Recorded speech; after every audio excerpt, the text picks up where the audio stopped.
যে ব্যক্তি তার লাশ কবরে পৌঁছে না। শেখ সাদি রহমতুল্লাহ আলাইহি এই কথাটা বলছেন। 10 ব্যক্তির লাশ কবরে পৌঁছে না, তার মধ্যে একজন হচ্ছেন কোরআনের হাফেজ। তো যাক, আমি ওই জায়গায় কথা বলবো না। আমার একটু জানার ইচ্ছা, এই কোরআনের হাফেজ হাজার হাজার মারা গেছে, তাদের লাশ কবরে পাওয়া যায় না। কিন্তু এই কোরআনের হাফেজ হাজার হাজার মারা গেছে, তাদের লাশ কবরে পাওয়া যায়নি। কিন্তু একটা কথা মনে রাখবেন, এই কোরআন পইরা যে নবী যে সাফায়াত করবে, এই কোরআনের হাফেজের নবী সাফায়াত করব, এটাও পাওয়া যায় না।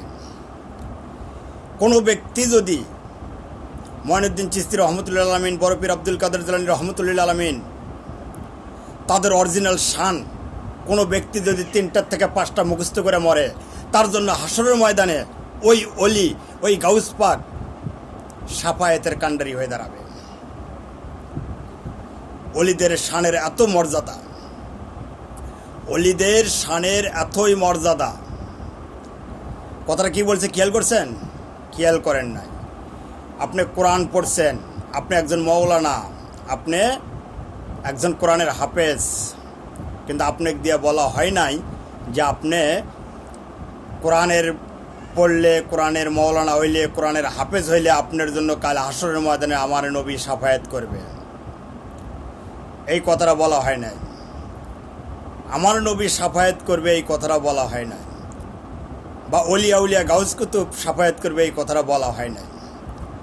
কিন্তু একটা কথা বলা হয়েছে, কোনো ব্যক্তি যদি অলি আউলিয়ার শান শওকাত এবং শান শ্যামা মুখস্থ এবং তার মধ্যে থেকে যদি ওফায়েত যায় বা মৃত্যুবরণ করে, তাকে যে অলির আমলে, যে অলির শান শওকাতে মৃত্যুবরণ করল, মওলার মেহরবানি ওই অলি ওই শান শ্যামা শেয়ারের জন্য ওই ব্যক্তিকে সাফায়াত করবেন।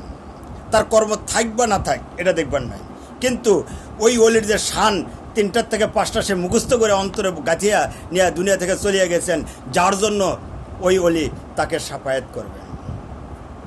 একটা কথা হলো কি জানেন, বেলায়েতের অলিদের মর্যাদা বিশাল, যারা পৃথিবীর সর্ব মানুষকে সাফায়াত করতে পারে। তারা যদি ইচ্ছা করে যে আমি খনিকেও বেহেশতেবাসী করব, তা করতে পারে। তাই হু নুক্তা হে রহমানি রহি হু, নোক্তা পরে আলী শক্তি রহিম রহমানের মাধ্যম দিয়ে যেখানে উদয় হয় এই আহলে বায়াত, এই যুগের রসুল, এই হাদি, এই মাহাদি, ওনার কাছে যে ব্যক্তি বায়াত গ্রহণ করছেন, ওনার শান শওকতের এত মর্যাদা, ওনার শান শওকতের এত মর্যাদা যা বলে শেষ করা যায় না। কোনো ব্যক্তি যদি 3টা থেকে 5টা শেয়ার পরিপূর্ণ মুখস্থ করতে পারেন, মওলার মেহরবানি, ওই ব্যক্তি, ওই অলি, ওই ব্যক্তি কাল হাসরের ময়দানে ওই ব্যক্তির জন্য ওই অলি সাফায়াত করিবেন। যা কোরআন পড়লেও কোনো অলি সাফায়াত করার কথা বলেন নাই, যা বড় বড় হাদিস পড়লেও কোনো অলি সাফায়াতের কথা বলেন নাই। প্রত্যেকটা জায়গায় বলা আছে তুমি ইবাদত করিয়া সাফায়াত অর্জন করো।